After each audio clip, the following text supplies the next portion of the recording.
like to step forward. Now, is this mic loud enough for people up at the top and at the back? All fine? Excellent. I'm Charmaine Stone. I'm the member for Murray, but I'm also very fortunate to chair our Friends of the United Nations in Parliament, and my Deputy Chair, Melissa Park, is here, and I'm hoping Senator Chris Back is not far away, who's the other Deputy Chair. Representative of this is here. And we, of course, are tonight, as you'd expect, in total unity with our European Union delegation to Australia, the United Nations Association of Australia, and us three august bodies are co-hosting, but with particular attention on the United Nations Association and the European Union, we're co-hosting a discussion which we think is extremely important just at this point in time, where we're morphing from the Millennium Development Goals into the Sustainable Development Goals. And as you know, Australia and our developed, like-minded and developing nations have been most anxious that we didn't have any retrograde steps, that we didn't slip back at all in our universal pursuit of human rights, economic empowerment for all, a sustainable globe environmentally, great technology transfer and so on. And it's taken numbers of years and very high-powered discussions to really try and nail this new set of Sustainable Development Goals so that they are comprehensive but also integrated, because quite obviously, if you're to empower women and girls so they are less likely to be living in poverty or experience violence or discrimination or lack of opportunity in their lives, that in turn has a lot to do with the physical environment, the climatic conditions of their country, the extent to which they have access to education. It has an awful lot to do with the data is in fact collected in that country on births, deaths and marriages. It's pretty hard to prosecute someone for a child marriage if you have no idea when that child was actually born, or indeed if someone has died. So there's a whole range of very critical issues that need to be pursued in these new Sustainable Development Goals. And so we think it's important to have a conversation about those here in our great Parliament, which, as you know, in a bipartisan way, pursues in particular gender equity and equality for all. In our own country, we still have far too much gender-based or intimate partner violence. In our own Indigenous community, we know the health outcomes are not in any way comparable to the mainstream population, the non-Indigenous population. We've got so many real challenges in our own society, and we're a comparatively rich society compared to a lot in our region who struggle also with poverty and the impacts of climate change, not to mention their own governance issues. So we are very fortunate tonight that we have three brilliant panellists. They are going to speak from about between 7 and 10 minutes each, and then we're hoping to have a conversation with everybody, questions and answers. We hope, we've got roving mics of course, we hope that anyone who has some good ideas or is not sure about exactly what has been put in front of us, this is the opportunity to talk to our three panellists, all of whom have been long engaged in this whole business of evolving into the Sustainable Development Goals. And then we'll be inviting those folk up in our upper tier to join us on the floor so we can have some real enjoyment of the hospitality that's been offered in this place, in particular sponsored by the European Union delegation and the United Nations Association. And we are also celebrating the European Year for Development. And any other special celebrations? Because we're a little far from Europe and we don't always know. Yeah. But we're certainly celebrating the European Year for Development. And we welcome many of our ambassadors and friends here, including our British ambassador, High Commissioner, I should say, and numbers of others from our diplomatic community who we always welcome into this great place of our democracy. So with no further ado, let me introduce the first of our panellists, who is well known to most of you, His Excellency Mr. Fabrizi.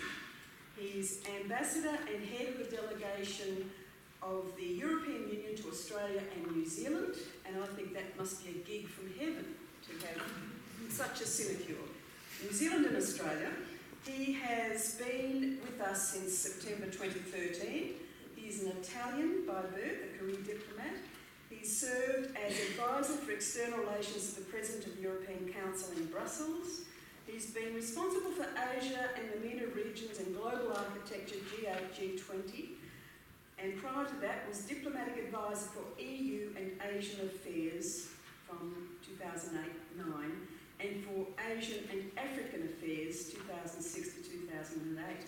So he's extraordinarily well experienced in our part of the world, despite the fact he was born in the Northern Hemisphere.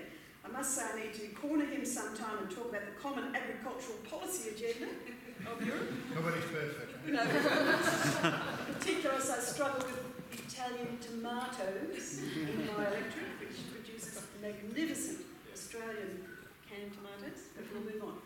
So, of course, Sam has degrees in international law, international economy, and postgraduate programs in diplomacy, as we'd expect of such an eminent person. So, over to you, Your Excellency. 7 to 10 minutes. You may perhaps be best if you stood up here so people can see you right up the back. And we want to hear what you think about these new Sustainable Development Goals from your experience and of your expectations.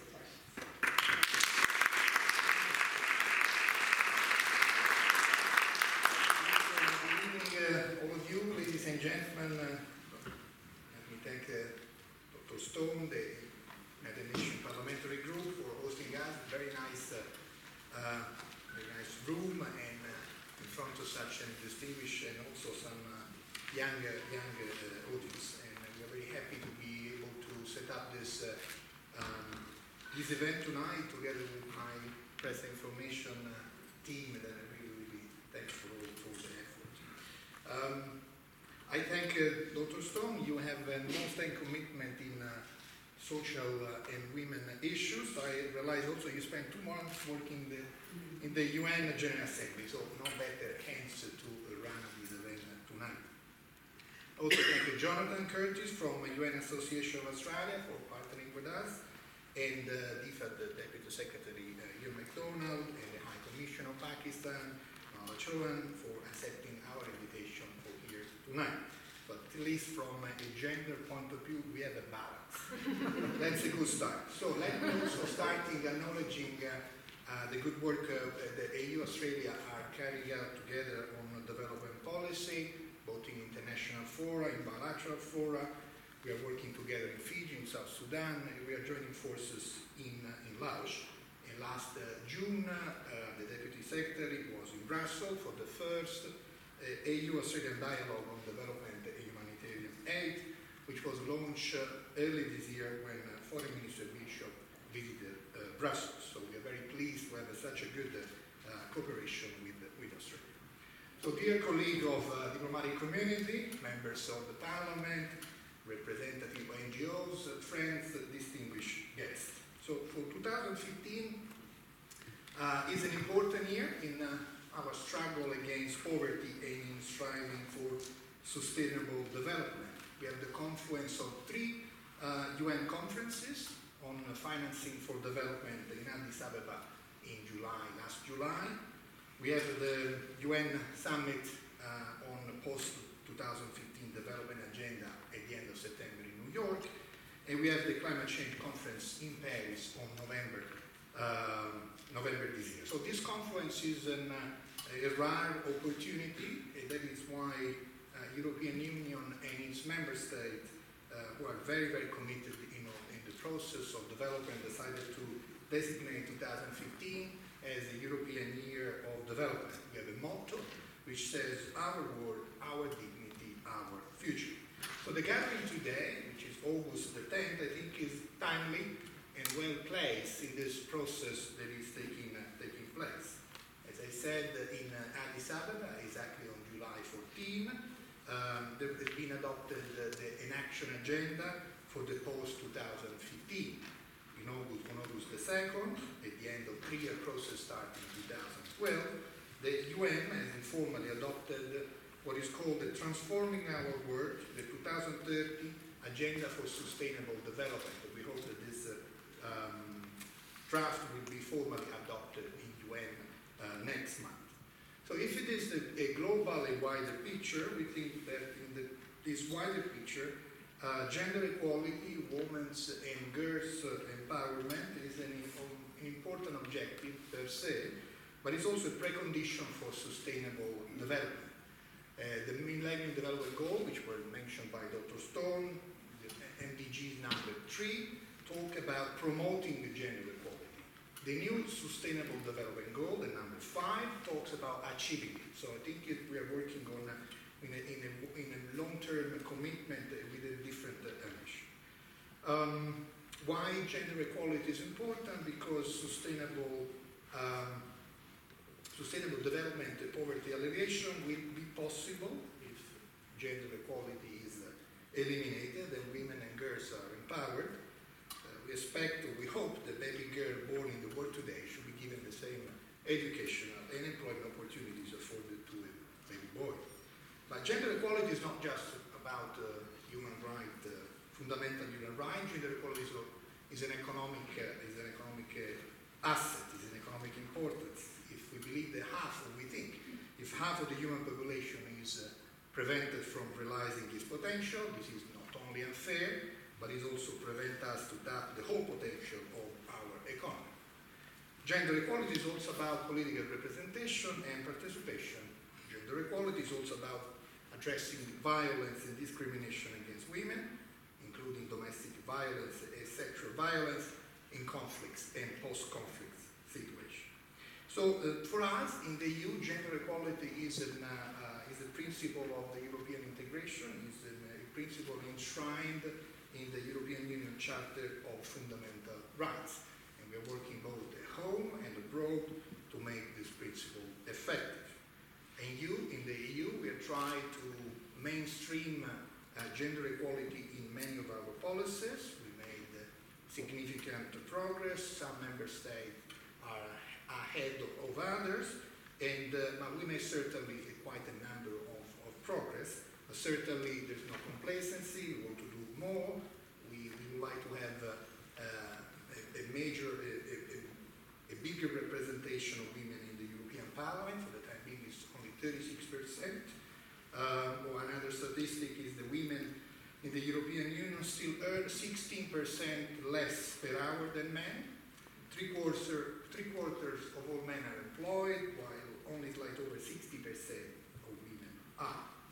So when we look at the causes, it's easy to see that, especially from this economic angle, difficulties given by the lack of possibilities for families to balance work and care responsibilities. And the Commission, which is the executive body of the EU, is working very hard with the Council and the Parliament to address these issues in a comprehensive and a smart way. I said that we are working at home, but we're also working abroad. Tonight we talk about gender in development, so let me focus a bit on this. We calculated that in the last EU financial period, which is 2007-2013, around 1.2 billion euros has been spent on gender balance policies. The EU is really behind the work of the United Nations and other international organizations in prevent and eliminate violence against women and girls, human trafficking, harmful practices such as female genital mutilation, child and forced marriages.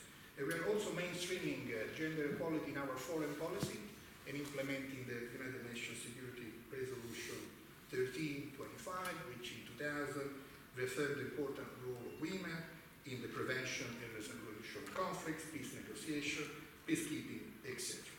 But we are also working bilateral with our partners. I make a few examples here in this part of the world. In Papua New Guinea, for example, we are working with the government to try to embed specific needs for women and girls in key policy sectors which are particularly gender sensitive. For example, in the area of water, sanitation, and hygiene, we run a 60 million program called WASH, Water, Sanitation, Hygiene. In Pakistan, we support the government to counter gender inequality in the area of education, sanitation, nutrition. Or for making another example, in Solomon Island, we run a series of radio programs to encourage more women to to engage in political participation, to stand up and have a voice and keep decision-making position. So in conclusion, if I can return to the wider picture, I mentioned before the Addis Ababa Action Agenda. They are put in place the foundation for a sustainable development goal. We know that to sustain goals, everybody should make a fair and reasonable financial contribution. So we need to be ambitious, but we need to be realistic and put the money to support this ambition. And we are very happy that the European Union and its member states are and remain the world's largest donor with half of the world official development aid. And we are committed to keep the 0.7% of our GNI in IDA, giving 0.15, 0.20% of our ODA to the poorest country. And the EU is also the world's largest trade market. We give the duty-free and quota-free access to poorest country, which is worth 35 billion euro of export to the EU every year. And 20% of our budget is addressed to climate change policies. I say all this number because in a period of tight budget or economic difficulties to which often EU is associated with, I think it's remarkable and yet fully acknowledgement and commitment for Europe to stand for this commitment in a time of economic difficulties. Final point on the SDG agenda. We need there's a need to have everybody keep an eye on how the impact of its own policies impact on good or bad the other countries. We also believe that a system of assess impact of these policies should be met. This could be done through a solid, efficient, and effective approach to review, monitoring the accountability of the post-2015 agenda. So let me recall that within this ambitious post-2015, gender equality, inequality remain one of the greatest barriers to development in any country, rich or poor. It is an issue we have to address together. Thank you.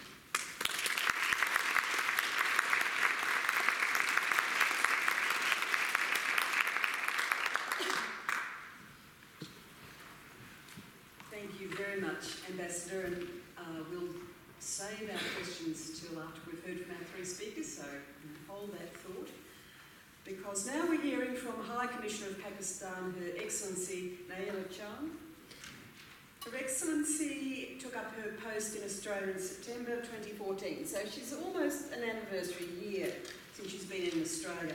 I chair the Population Development Group here in Parliament too, and we have Asia Indo-Pacific, where we share with our fellow members of Parliament issues, particularly gender equality and women and girls' needs, and your women members in Pakistan, the Pakistan members of Parliament, are always at the forefront, talking about the issues of Pakistan, the challenges you have, both certainly in terms of climatic with your floods that you have and the other serious issues of your neighbours and the conflict and how you deal with that. So I'm surprised but amazed to hear that you're a feminist artist from Pakistan. So we should have a gallery of your work so we could really look at your feminist artist work. Perhaps you'll tell us a little more about that. But Naela has been a member of the Board of Governors of the Pakistan Film Censor Board and of the Board of Directors of the Overseas Employment Corporation of Pakistan and Interstate Gas System.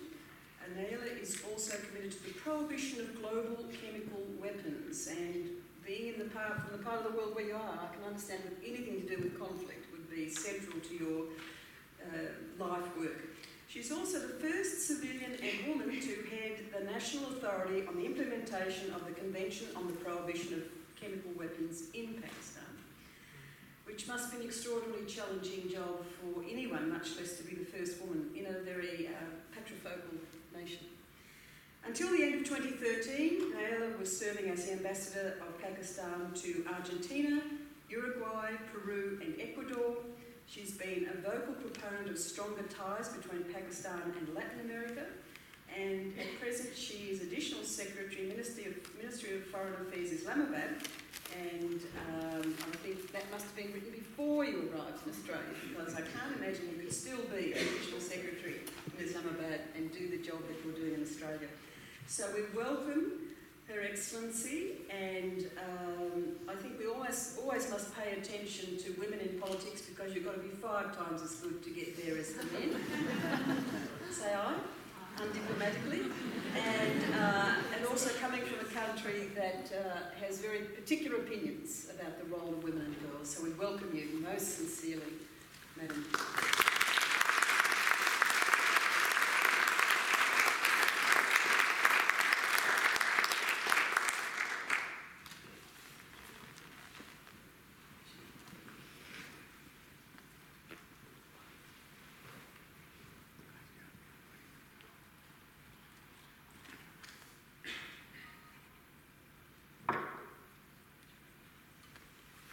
Good evening. Excellency Ambassador Fabrizi, Dr. Sherman Stone, thank you so much for the very kind words you've used for me. President of United Nations Association of Australia, Jonathan Curtis, Deputy Secretary McDonald, from DFAT, Excellencies, distinguished guests. At the very outset, I would like to thank Ambassador Fabrizi for giving me the privilege of sharing Pakistan's perspective on gender for achievement of Sustainable Development Goals and broader post-2015 development agenda. This is indeed a very propitious moment to discuss the SDGs, since the 3rd International Conference on Financing for Development recently was held in Addis Ababa and is very important in the global effort to achieve universal and sustainable development. The post-2015 development agenda will be adopted at the UN Special Summit for Sustainable Development in New York in September. This trajectory will continue with several meetings that will follow, including the 21st Conference of the Parties, COP21, to the United Nations Framework Convention on Climate Change in Paris in December. In short, as Ambassador Fabrizi said, 2015 will be a milestone year, not only for you, but international efforts to support development aspirations for the next 15 years.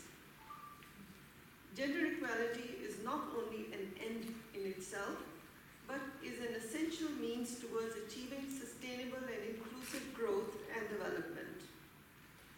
Pakistan has maintained its commitment to achieve the Millennium Development Goals with a special focus on gender, despite huge challenges. Some of them were just identified by Dr. Stone. The government of Pakistan is committed to promote gender equality and women's empowerment both at national and international levels. We are at national level focusing on establishing legal framework, institutional mechanisms, and take policy initiatives that promote gender equality and initiative on economic as well as political empowerment of women. We are following up on progress towards CEDAW, both at national and provincial levels. In legal framework, several legislations have been adopted to protect women, including child marriage restraint. The Act was adopted actually in 1929, but there have been many ups and downs in its implementation, so the Parliament is now considering amendment to this Act to bring it nearer to the ground realities. We have also worked on Family Court Amendment Act in 2002. We have Protection of Women Criminal Law Amendment Act 2006. We have also anti-rape laws, Criminal Law Amendment Act 2013, and also the Anti-Honor Killing Laws, Criminal Law Amendment Act 2014. It's interesting that we are doing this seminar on the eve of our independence, which is 14th August, so this is the 68th anniversary of our independence. And we have renewed back home our commitment to the founding vision.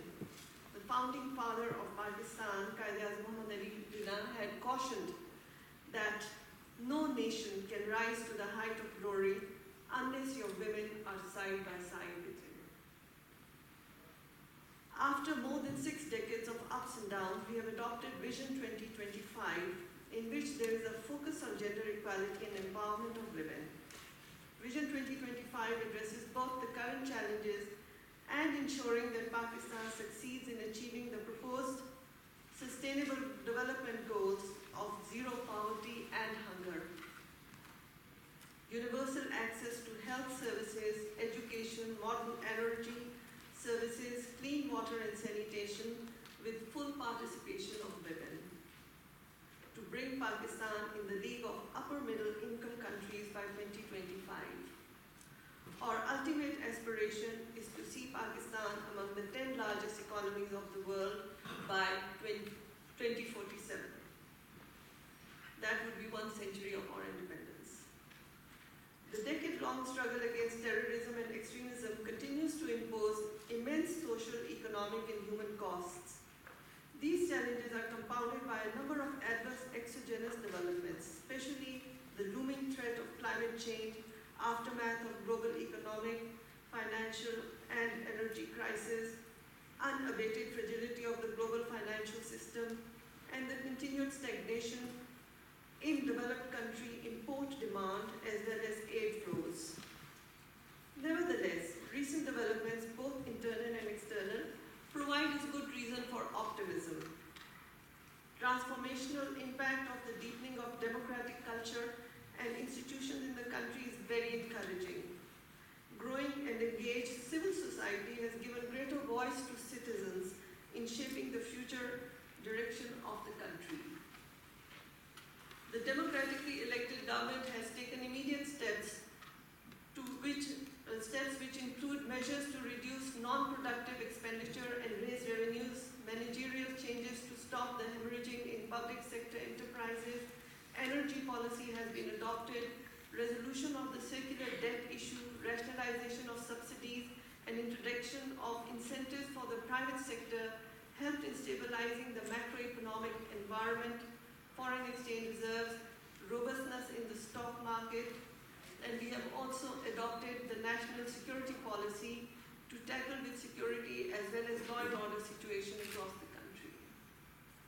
With the growing feminization of poverty internationally, Pakistan realizes that we have to work at that nationally also. The poverty reduction strategy focuses on empowerment of women as one of the key issues. Monitoring at the federal and provincial levels, gender-responsive budgeting and impact assessment of public sector pro-poor programs has resulted in an increase in the pro-poor expenditure from 3.8% in 2001 to 9.86% in 2011. In the recent budget, there has been unprecedented increase in fund allocation for the public sector development program, especially for health and education, which reinforces the government's resolve to achieve the MDGs. The National Plan of Action for Women has been adopted along with National Policy for Development and Empowerment of Women. We also developed National Gender Reform Action Plan, which has contributed to increased participation of women in decision-making. The National Commission on Status of Women was also established to monitor the situation. Pakistan has adopted 16 targets and 41 indicators against which progress towards achieving the 8 goals of MDG is measured. Time series data available for 33 of these indicators reveal that Pakistan is on track to achieve the targets on 9 indicators, whereas its progress on 24 indicators has yet to be on track. We are trying to identify and bring diverse stakeholders, including government officials, academia, civil society, private sector, and the youth on the same platform to identify Pakistan's priorities and recommendations for the post-2015 development agenda. Our focus is also on peace and security, governance, equitable economic growth, inclusive social development, including gender equality, access to health and education, population growth, and engaging or expanding youth population in positive economic activities. The government has initiated youth business loans program to provide young graduates who come into practical life with loans to start their businesses, and 50% of these loans will be given to women. At national level, we also have established, you might have heard of Benazir Bhutto. We have, in her memory, started this Center for Women, Crisis Center, to help destitute women. Establishment of helpline for legal advice on human rights violations, including domestic violence. A toll-free number has been installed to address the cases of human rights violations that aims at providing legal advice and is a referral mechanism across the country. Treaty implementation cells established at the national as well as at provincial levels. CEDA implementation committees are established both at national and provincial levels. A cross-party women's parliamentary caucus that Dr. Stone was also referring to at national and provincial level have been launched. Gender Crime Center has been established in the Ministry of Interior to monitor and address cases of violence against women and to foster the rule of law, women empowerment, and their access to justice. Women police stations and complaint centers staffed by lady officers have been established to provide relief to women victims who feel reluctant to approach the male-dominated police service in general. At provincial level also, several steps have been taken, including ownership of land by women, protection at workplace, protection against acid throwing. Broad-based policy to prevent violence against women has been approved and legislations are being put in place. Policy on home-based workers has been approved and home-based workers legislation is being put in place. 15% employment quota for women in public sector on top of facility to come in open competition. 33% representation to women on all boards of statutory bodies, public sector companies, and etc. Other facilities are also being given to women to participate in the mainstream economy. Measures are also being taken to create more awareness about these issues. We are translating all the laws and policies in local languages to facilitate better understanding of women's rights, not only by women, but also by men. Government is taking steps to further sensitize law enforcement agencies, judiciary, executive, and civil society, and building capacity of the law enforcers. The government is also increasing the number of women in law enforcement and in counter-terrorism. It has been made clear that there will be zero tolerance on the issue of violence against women. Our vibrant media and civil society are also playing a strong watchdog role. While Pakistan has made steady progress towards achieving its targets of promoting gender equality and women empowerment under SDGs, we acknowledge that a lot more still needs to be done. We take note of Goal 5 under the SDGs aimed at gender equality and women empowerment.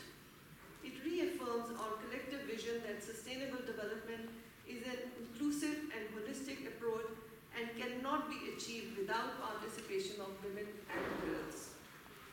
We associate ourselves with this goal, which is broad both in its scope and ambition. However, in order to achieve this goal, we need to bridge the gap between our ability and ambition. Effective means of implementation for the post-2015 development agenda remains central to this endeavor. It is imperative that in the post-2015 development agenda, both developed and developing countries are held more accountable for fulfilling their respective obligations in relation to this historic post-2015 development agenda. Thank you very much.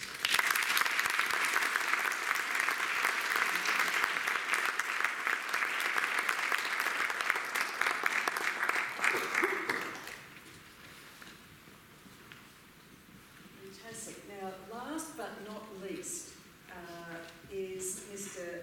Ewen McDonald. And he's a Victorian, which I think is a great advantage to any person in Canberra.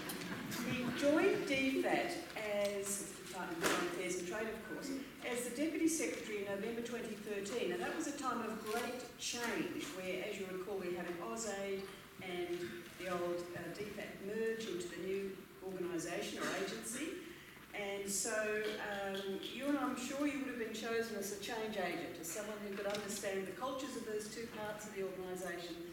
And I'm very pleased to say that I think that's working extraordinarily well with our marvellous Minister, Julie Bishop.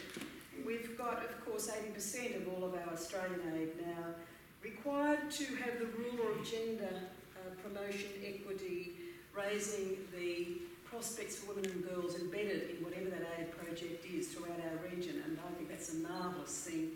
And you wonder why it wasn't always the case, but it's a very recent phenomenon of the government.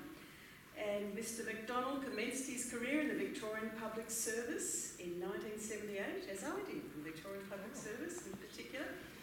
And he, of course, has worked in a range of different policy and program areas, which makes him eminently suitable to work in this foreign affairs and aid area. But in particular, he was with our Department of Education, Employment and Workplace Relations. And given, as our previous speaker, Her Excellency stressed, we have to have economic empowerment of women, and that's often through education-led employment. And I was most impressed with your loans to graduates, 50% going to women after their university graduation in Pakistan.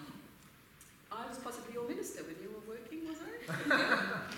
So I want to welcome to give our last views on our new Sustainable Development Goals to Mr. Ewen McDonald. Please tell us all about where you think we're up to, Ewen.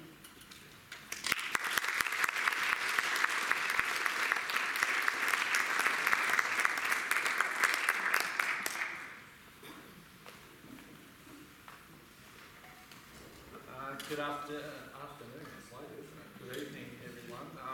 And firstly, can I say it's fantastic to see so many people here tonight. It just shows the interest that people have in this particular important subject. Can I also start by thanking Dr. Stone for those very nice comments you made, but also to acknowledge the work you do with the aid program as the chair of the subcommittee, and I know in the department we rely very heavily on that committee and other parliamentarians that support us in the delivery of the program. And there's a number of parliamentarians here that I can see that also support the program very actively, and I thank you for that. And I also know, Dr. Stone, you were in Vietnam not long ago with a group of parliamentarians that often take the break to go and have a look at the aid program, and I think that's fantastic from our point of view. Some of the feedback is really good, some of it creates a little bit of work for me. But I'd also very much like to acknowledge the High Commissioner in Pakistan for those excellent comments you just made, and the action that's happening in Pakistan at the moment in relation to this important area. And I'm very pleased that we've had a long history with Pakistan in the delivery of the aid program, and also most recently a new program that we're doing together on domestic violence, and your comments around zero tolerance of that I think was excellent from my point of view. I'd also very much like to thank the Ambassador from the EU for inviting me here tonight. It's a very important topic, as I said, and the Ambassador mentioned the high-level consultations we had in Brussels not long ago. It was very clear to me in those discussions how like-minded we are on issues, and in particular we were talking about the SDGs and the importance of delivering a goal, and sort of a much more effective goal as we go forward in terms of the SDGs, and that's now turned out to be delivered as part of the new SDGs. So as Dr. Stone said earlier, I think it's a great opportunity for us to share our thoughts and ideas, and we're very much looking forward to hearing from you as part of that as well. And having been at the Finance for Development conference, and we did get an outcome, but we're getting close to the finish line on that, I was surprised and very happy last week, or the week before, when the SDGs were agreed. And that's also set for formal consideration in September by the leaders at UNCA.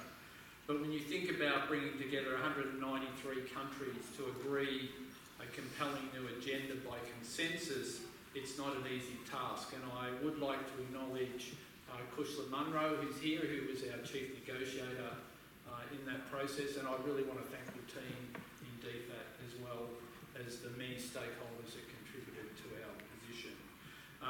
So I pay tribute to all of those people involved, and in particular civil society that played a really key role for us as well. I think the consensus is also testament to the UN and the value of multilateralism and the critical importance of the development agenda to all countries. The consensus, as I said, followed the successful Addis Ababa Action Agenda, which was the Financing for Development Conference in Ethiopia just last month. And these two outcomes together will come together and form the 2030 Agenda for Sustainable Development. And of course, as we've heard from many tonight, this agenda will guide us for the next 15 years and beyond. And as we know, the 18 MDGs, or Millennium Development Goals, have provided the global framework for development since 2000. And we've made some good progress, but clearly there was more to do and areas of greater focus. And the SDGs give us that opportunity as we go forward. And at the heart of the SDGs, very importantly, includes a standalone goal, as I said, on gender equality, empowering all women and girls. A position that we in Australia advocated very strongly with others as part of the negotiations in New York, and I thank people for their efforts in that regard. The outcome also focuses on the particular needs of women in peace building and state building, and also is very clear about leaving no one behind. And I think they're important aspects of the SDGs. We also advocated for important targets related to gender equality and gender mainstreaming, including ending all forms of discrimination against all women and girls everywhere, ending violence against women, the economic empowerment of women, universal access to sexual and reproductive health and rights, eliminating all harmful practices, including child forced marriages, and women's leadership and participation in all levels of public and private sector. We are very pleased that both the Financing for Development and the SDG outcomes include recognition for the need to address gender inequalities and promote the empowerment of women and girls. They also include, as we've heard earlier, important new goals on promoting sustained and inclusive economic growth, conserving and sustaining using oceans and peace and effective governance and access to justice for all. And people will understand how important that last goal is in terms of gender equality and women empowerment.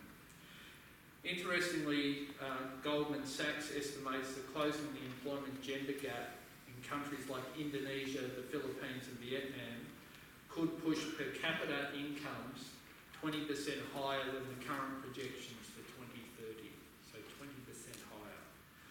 As many of you will know, the empowerment of women and girls in our region is a personal passion of the Foreign Minister, as Dr. Stone mentioned earlier, with a particular focus on economic empowerment, women and girls leadership and ending domestic violence. And in terms of that target that Dr. Stone referred to in relation to our gender target, it's not only an increase in the number of investments that cover this issue, but it's how effective we do it. So we're measuring not only the number, but the effectiveness of it, and I think it's particularly important. And of course, that will be reported publicly every 12 months, so we're all held to account with that. We've also got, as many of you will know, an ambassador for women and girls, Natasha Stockdorf-Foyer, and she's also a tireless advocate of these issues internationally. She's travelled wide across the world to advocate in relation to these issues. And the thing that I'd like to do as part of this is encourage other countries that don't yet have an ambassador to think about the appointment of their own ambassador. So as part of the budget, the government announced a new gender equality fund this year, and that fund is about trying to get investments that are most effective. So this will be a competitive process. It will look to support women's participation in those areas I talked about earlier, and the fund has a budget of $50 million for this year, this financial year, and that program will start to be implemented towards the end of this year as I look to people who are responsible for it. So, another key example which commenced under the previous government and has continued under this government is the Pacific Women Shaping Pacific Development. It's a $320 million program in our region that looks at practical support, but it's in partnership with governments, regional and UN organisations, the civil society groups, and it's about gender equality across the Pacific, and it's a fantastic initiative. $320 million over 10 years, so it's a long program that people foresaw was required. I think the final sort of thing I'd like to touch on is that agreeing the SDGs is an important first step, and as others have touched on, I think implementation is the real challenge for us starting in 2016. And conversations like this one tonight are important in terms of us getting ownership of that implementation and input from people across the board. But of course, measurement is the key to this, and through indicators that can be populated with data, so we all know how we're going. And as we all know in this room, countries are starting from different starting points. We're not all on an even playing field. We all don't have access to data across the board. So we need to, in this next phase, really think about how we can put in place indicators that countries can respond to, that have the capacity to respond to, and obviously that's a process we'll need to go through to ensure that we have the success we need going forward. And finally, as we've said from everyone we've heard tonight, this is a shared agenda. It's one where we need to rally support from